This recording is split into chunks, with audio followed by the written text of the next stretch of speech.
Sosok Andi, pelaku pembunuhan ayah dan anak di Maros, sang residivis tusuk korban belasan kali. Sosok Andi alias Black 20 tengah menjadi sorotan usai membunuh ayah dan anak di Maros. Korban atas nama Makmur 53 dan Abdillah Makmur 27 itu ditusuk menggunakan gunting secara membabi buta oleh Andi. Polisi menemukan 17 luka tusukan pada tubuh Makmur dan 12 tusukan di tubuh Abdillah Makmur.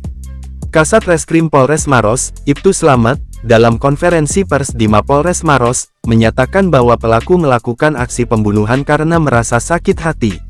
Andi, yang berprofesi sebagai buruh, seringkali nongkrong di depan rumah korban yang juga memiliki wifi gratis. 3 hari sebelum kejadian, pelaku telah merencanakan pembunuhan tersebut.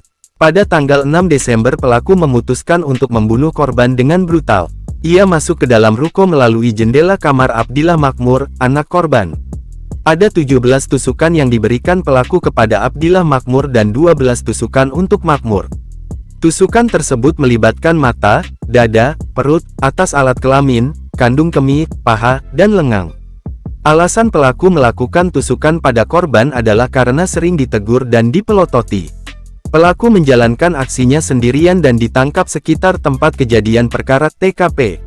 Sementara itu, Wakapolres Maros, Kompol Andi Alamsyah, mengungkapkan bahwa Andi sebelumnya pernah ditahan di Rutan Kelas IIB Sengkang, Kabupaten Wajo, atas kasus pencurian. Andi ditahan atas kasus pencurian, seperti yang disampaikan Wakapolres Maros dalam konferensi pers pengungkapan kasus pembunuhan, Selasa tanggal 12 Desember tahun 2023.